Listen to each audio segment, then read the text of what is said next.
看这里没有任何的阶梯，就像一个密室一样，而且底下的深度大概有3米多吧，现在全部都是大石块了。不知道这会不会是一个密室暗道呢？这是一个非常奇怪而神秘的洞。那这样的一个洞啊，你觉得会是有什么作用呢？这应该就是那个传说当中啊最神秘的文字和图案了。嗨，大家好，我是沙森。现在我们要去探寻的呢是一座古老的石头寨子。那关于这个寨子啊，它的身世呢，至今都是一个谜，因为没有谁能说得清楚它的来历。但是呢，有不少人相信啊，这里呢就是曾经啊白莲教的藏身之地。你看，几百年前啊，这些江湖势力呢就躲藏在这样的地方，而且里面啊道路错综复杂，藏着各种密室暗道，还有很多老物件或者说是宝藏吧。历史呢特别的久远，甚至有人呢还把这里啊称作为四川的莫高窟。那这究竟是怎样的一个地方？里面又会隐藏着什么秘密呢？今天我们的故事啊就要从这里开始。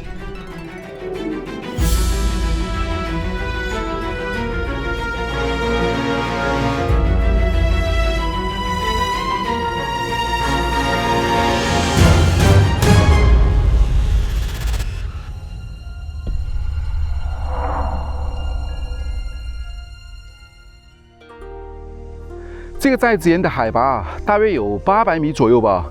连周围啊，全部都是茂密的松树，而四周环绕着绝壁。在过去啊，据说呢，只有一条小路可以通向这个山寨。因为这里啊，并不是旅游景点，周围呢也并没有什么人。从这里看过去啊，在整个山崖之间呢，密密麻麻的布满了凿出来的石屋，看上去真是像天然的。其实啊，全部都是天然的石洞上面呢改建的，所以我们先要找到一条上山的路才可以。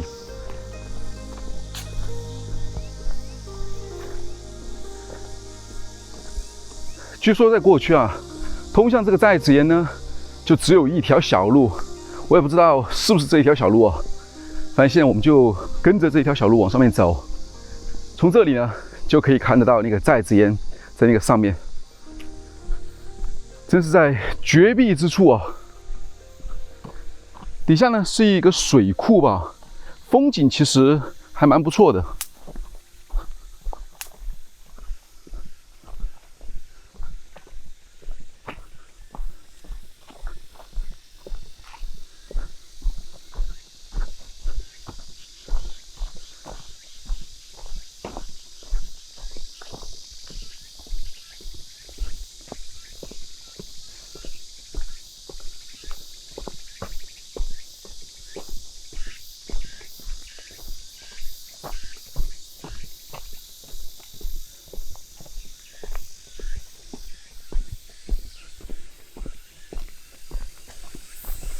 这条小路啊，真是蛮隐蔽的，而且我感觉周围呢，还能看到过去的一些石构件，或者说石槽之类的吧。你看像那个地方，石台啊，我过去看一下。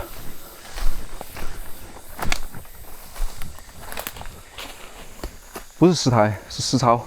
你看，这里面啊，像是一个蓄水池一样。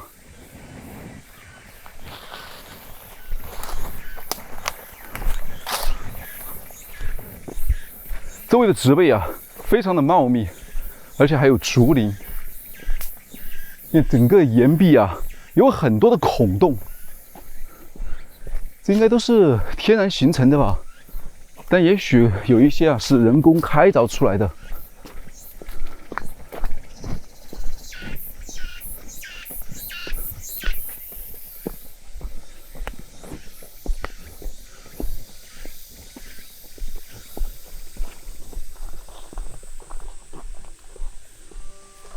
哇，看到吗？一条蛇哎，是一条青蛇，非常小。哇，注意脚下哦。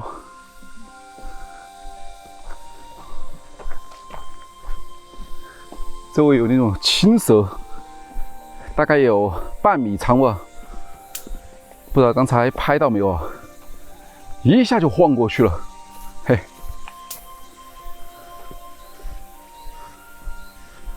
山林之间，你看，好多的竹林。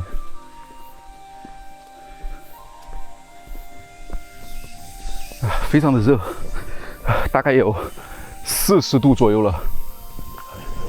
不过今天太阳还不是特别的强。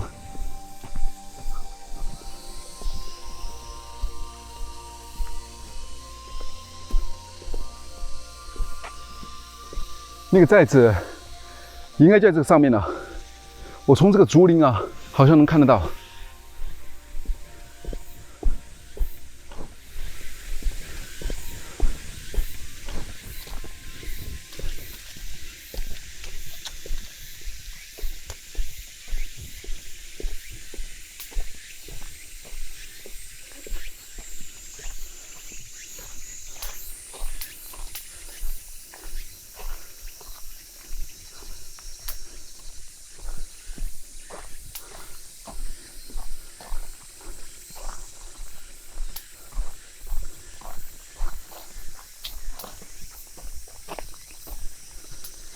真是茂密的杂草林间啊，这样穿梭，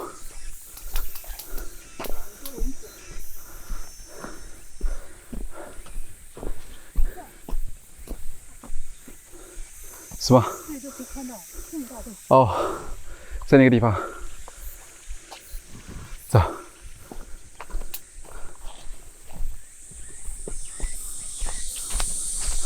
从这条小路啊，把我们引入到了一个名家。哇，好之壮！不过看上去啊，应该是荒废了很长时间了。这是石头房子，你看这一面。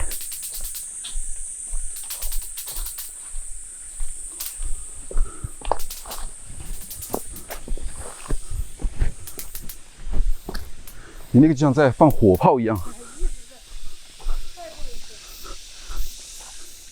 你看这里有一个名家，里面放了很多的木材。那个地方有阶梯，看到没有？我们应该就是从这里啊，这样上去吧。不过注意有没有蛇哦！哇，全是带刺的植物哦。注意踩一下。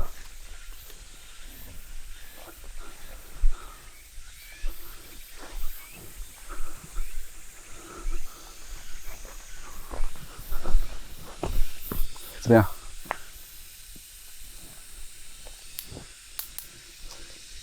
这边有一些阶梯。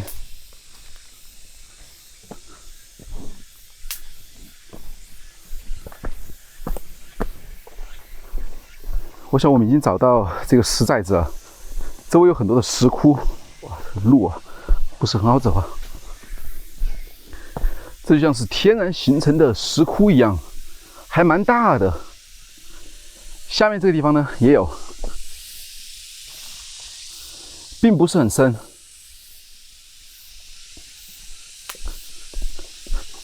这周围啊全部都是这种带刺的植物，很讨厌。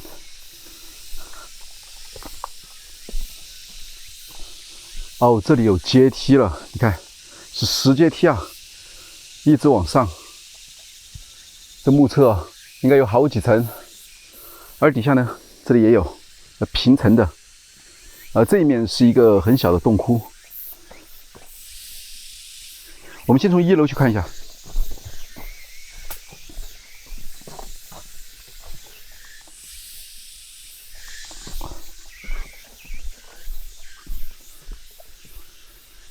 哇哦，那石头啊，垒起来的。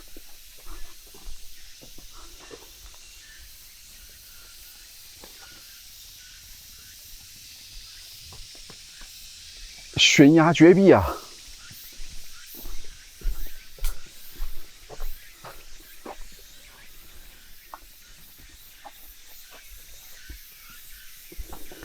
底下还蛮高的，大概有10几米高。平时要想上来的话，真是太难了，周围全部都是绝壁。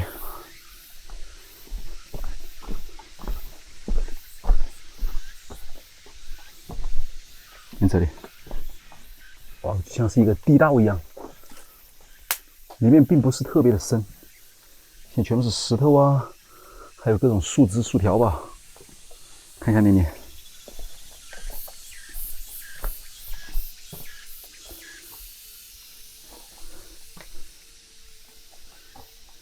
有很多的大石头，感觉像是圈养什么东西的。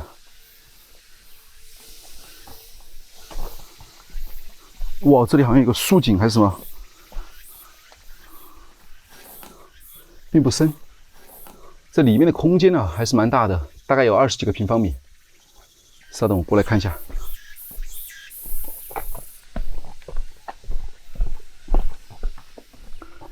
你从这一面啊就可以进入，全部放的是柴火，而那个地方还有石槽，看到吗？在墙壁上面。存放什么东西的？感觉像是一个陷阱一样。这么大的石磨呀！对，这都是曾经的石磨。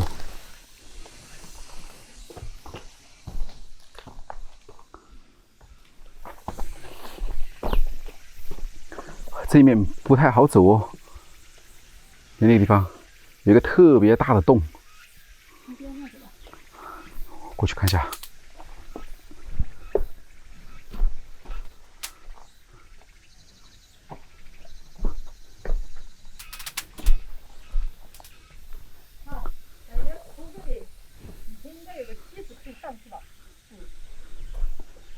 这里吗？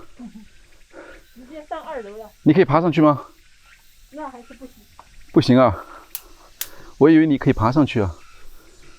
好，你看这里，也是一些石构件，可以锤什么东西的。这边就是围墙，看这里面，哇哦，非常的大，这里面上面都被熏黑了。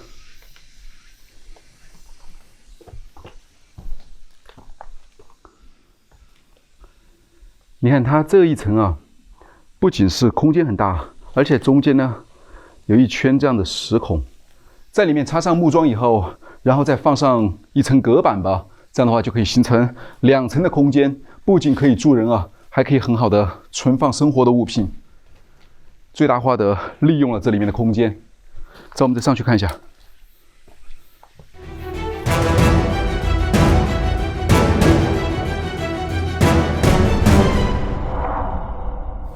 你看，这是上去的那个甬道，山门应该就在那个地方。不过年久失修啊，现在已经比较的荒凉了。走，哇，还有点上不去啊！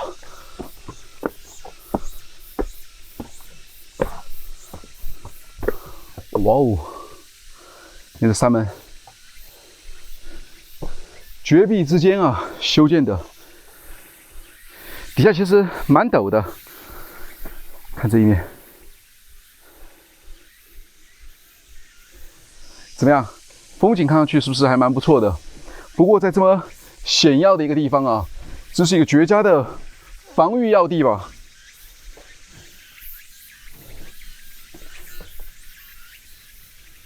这里面过去应该是有一个石门的，不过现在这个门啊已经都没了。这里面应该就是第2层了吧，空间并不是很大，估计也就只有10几个平方米吧。地上有很多的石头，那个地方还有一个石槽。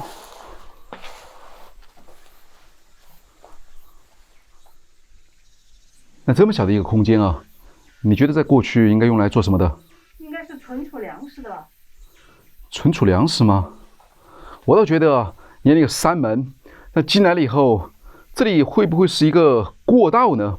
或者说是临时啊防御观察的一个地方？而真正要上去的话，就要从这个区域了。而你看这里，显然是一道门哎。如果在过去啊，将这一道门关上的话，那就会形成一个绝壁的死路。关上以后，谁能进得去呢？即便这里站了很多的人，要想凭手中的那些轻武器啊，这是很难攻破进去的，除非用那种炸药啊，或者说是一些重武器。但你看这里能放吗？太困难了。旁边啊是一个蛮大的观察窗口，风景看上去啊还是蛮不错的。应该可以从这里爬上来吧？这里吗？我觉得应该不行。因为看上去啊，这个开口蛮大的，但其实如果你要想从底下，它是一个阶梯嘛，离这里还是蛮高的，所以我觉得应该是很困难的。而且你看现在从这里啊，看周围的风景非常的漂亮，不仅能看到底下的那些村庄，还有农田啊、山林，而且底下这里面的1层、2层也都是看得一清二楚。走进去看一下，果然啊。你看这里有石槽，那曾经的那个石门呢，应该就是放在这里的。那上面还有转轴，那说明那个石门啊，过去是这样打开的。一旦关过来的话，真是太难啊，攻入进来了。空间越来越高了，而且你看，我发现啊，这两边同样还有石槽，会不会？这又是一道石门，然后上面会有一个石盖这样盖过来呢。如果是这样的话，那就太绝了。那如果真是攻到这里的话，那只有认怂了。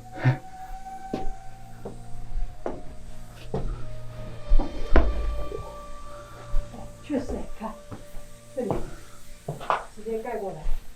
这里吗？还有一块盖板这样盖上来，石盖板嘛，也是石槽。应该某一种工具可以拉伸的，所以平时是把它打开的。一旦攻入进来的时候，一盖下来，你这上面这里，哇，是一个非常大的观景台，但是也特别的危险了。不过站在这里啊，外面四周的风光真是特别的漂亮。哎呀，山峦叠嶂。底下的那些农田，在松树，就像是一个修行之地一样。而上面这两边啊，都有房间。我们看一下这边，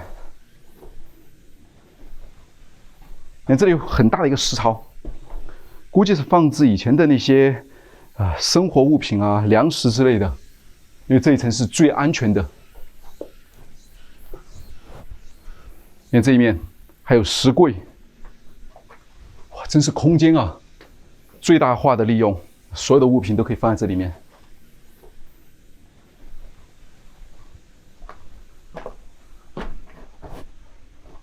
这里还有一个很深的洞，不知道这里会不会是另外一道门呢？但是又不太像。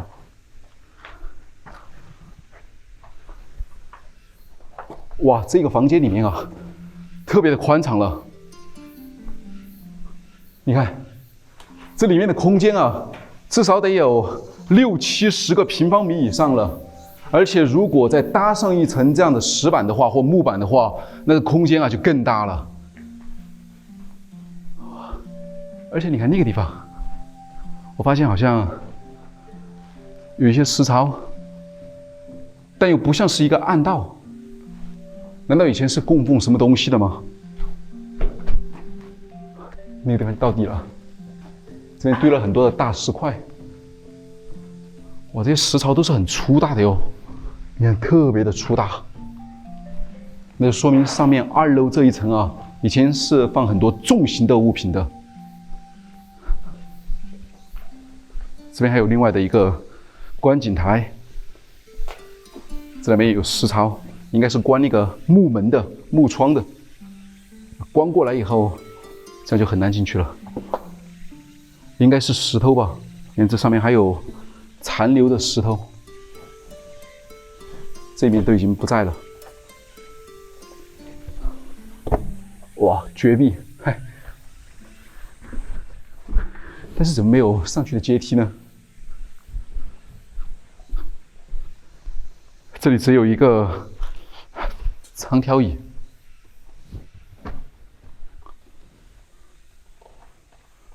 好像是没有看到上2楼的阶梯啊，是被拆了还是什么情况？你知道吗？爬上去吧，爬上去啊！我发现啊，那个地方能看到有一些文字雕刻的，叫什么玉岩洞，看到了吗？旁边还有一些文字啊，看不太清楚，但是它没有上去的阶梯，那我上去啊，看一看，就从这里吧。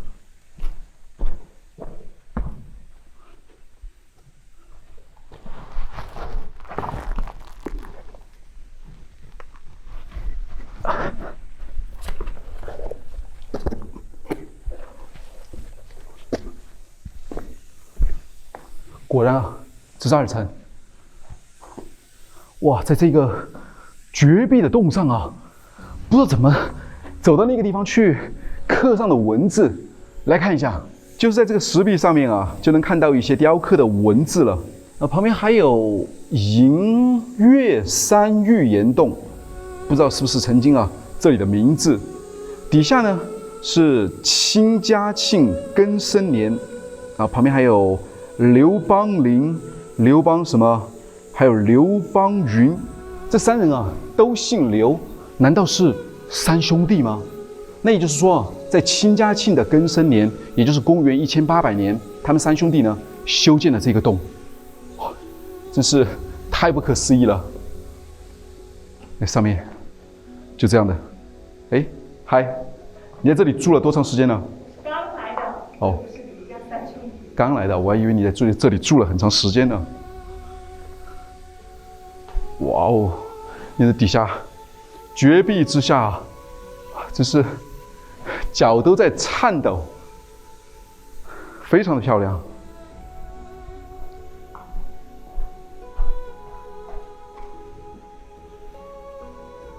到处都是石槽，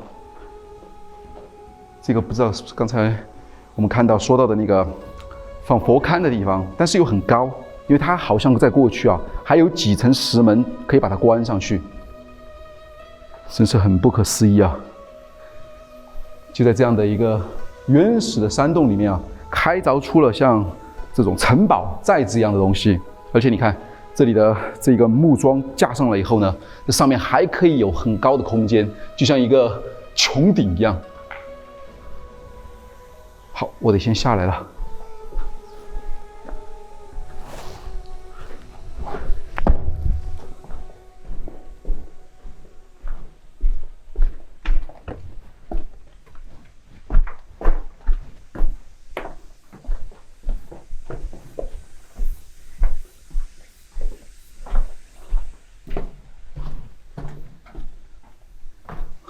你看这里还有弧形的窗户，窗户挺多的，采光透气都非常好。你看这一面，空间啊就更大了。哇，这里面我目测啊，估计得有70、80个平米以上了，非常的大啊。而且你有没有发现啊，底下这里呢有一排石槽啊，打得特别矮。而打上以后再铺上木板，这里面的空间就特别的狭窄了。难道在这么狭窄的空间，还能放什么东西吗？应该是要把它架起来，不潮湿吧？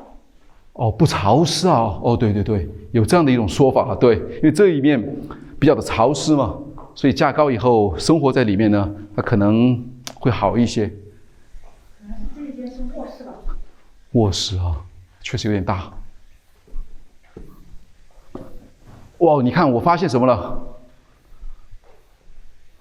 哇哦，这应该就是那个传说当中啊最神秘的文字和图案了。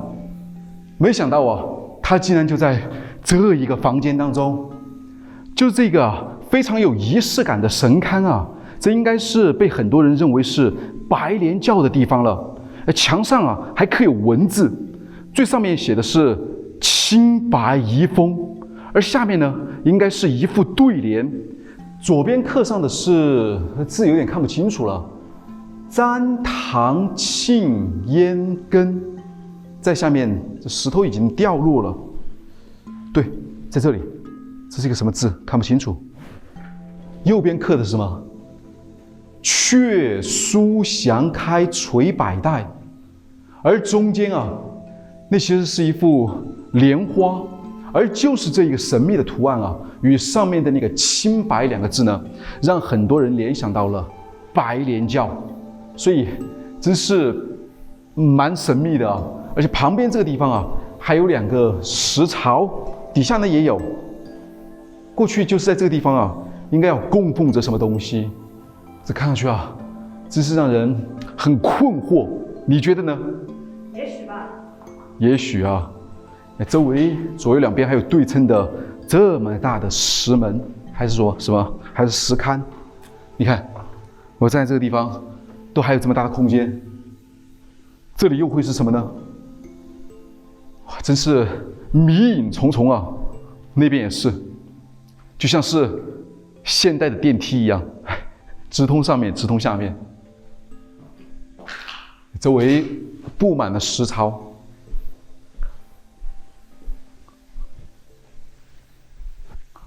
而且这里我还发现了有一个铁钩，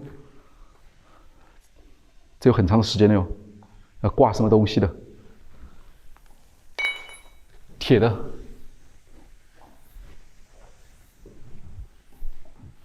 这一面啊，还有很大的空间哦。哇哟，看来这里能容纳的人啊，真是不少哦。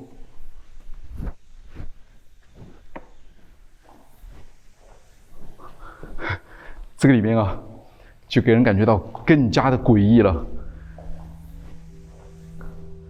这里有一个阶梯耶，对，没错，但到这个地方就结束了。哇，它是往下沉的，这会是什么地方？走下来，难道这还有一个地下暗道吗？沿着石槽铺上去了以后，阶梯在这一个区域，走到这个里面，这不就是一个暗道吗？但这个暗道啊，比较的小，是一个方形的，方方正正，上面还有石槽，所以至少有2到3层。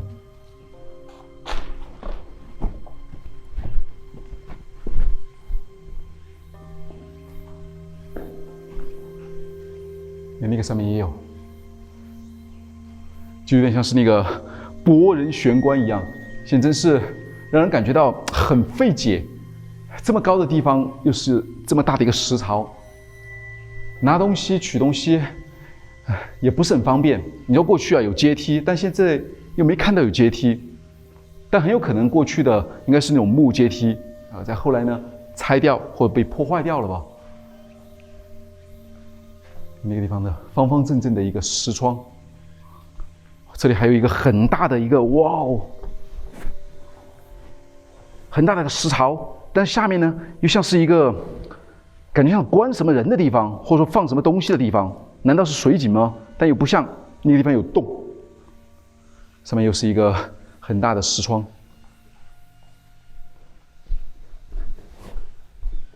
你看这里。又是一个暗房，没有阶梯，底下现在全部都堆满了石头，是一个密室。这样的地方会放什么东西呢？哇，真是很费解。哇，上面好多蝙蝠，看到了吗？这上面，哇，很大啊！这是一个非常奇怪而神秘的洞，因为你看啊。它并不像是自然坍塌的，而更像是人工开凿出来的一个洞，就像一个天坑一样，开在这个地方，底下就是这样的。你看下面，那这么奇怪的一个洞啊，你觉得会有什么作用呢？像是运输什么东西的吧？运输东西啊，那如果结合到这条裂缝来看的话，还真是有可能哎，就那个绳子。缠在这个地上，以前就把那些重物或者说是生活的物品呢，这样吊上来，就不用层层的背上来或抬上来了。这还是一个比较合理的解释，就像电梯一样。对，没错。但是我感觉呢，下面啊又是一个这种倾斜式的崖壁，真是很难站人哎，也不知道过去怎么吊呢，这是蛮奇怪的。上面这里啊，同样也有石槽，这真是房间啊最大化的利用。这里还有一个八仙桌，而这一个长凳椅啊，已经被破坏了。这八仙桌感觉也是有很长的时间了，木质的。在这里面啊，走了一圈，爬来爬去的，转来转去的。我觉得从1楼啊到这个3楼呢，至少也得有上千平方米了。那就是这么规模如此庞大的一个山寨啊，在《史记》包括地方的县志上面呢，却没有任何的记载。那这究竟是何方神圣所修建的呢？难道真是刚才我们看到在石壁上雕刻刘氏三兄弟就完成的吗？不过还有人说啊，这里呢其实是这个宋蒙战争当中的这个抗元的遗址。还有人说啊，这里其实就是这个白莲教的藏身之地。那这究竟是什么地方呢？其实我个人觉得啊，已经不那么重要了，因为修建这样的要地啊，肯定只有一个目的，那就是躲避啊战乱或追杀吧。你看，回望啊那个兵荒马乱的时代，住在这里的人呢，究竟过着怎样提心吊胆的生活呢？他们在这些石屋里面啊做饭、生活、睡觉，是不是每时每刻啊都会留意外面的动静呢？而在那些神龛前面祈祷的时候，又是否盼着有安稳的日子呢？现在居高临下啊，视野真是非常的好，而周围的这一些大石块呢，见证了这几百年啊这个历史的变迁吧。当风吹过这些石缝的时候，发出的那些呜呜的声响啊，就像是在诉说着当年的故事吧。这些石头啊，它们不会说话，但却把最真实的岁月的印记呢刻进了肌里。如今你看啊，这些硝烟散尽呢，山寨啊也归于寂静，而只有你我这些探寻者的脚步啊，在这个石屋里面呢回荡。或许正是这一份神秘未知，才让这个古老的寨子岩呢变得更加的有分量吧。好吧，那这里啊也就是这样了。那我是沙僧，我是小思。现在呢，我们在这个古老的寨子岩，那我们的旅行啊又将继续。那我们下期再见。哇，风景真的特别的漂亮。好吧，走了，走了。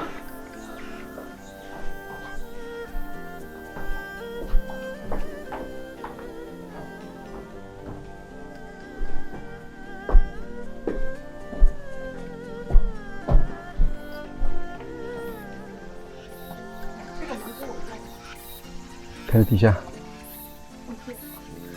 这能翻上来吗？你试一下。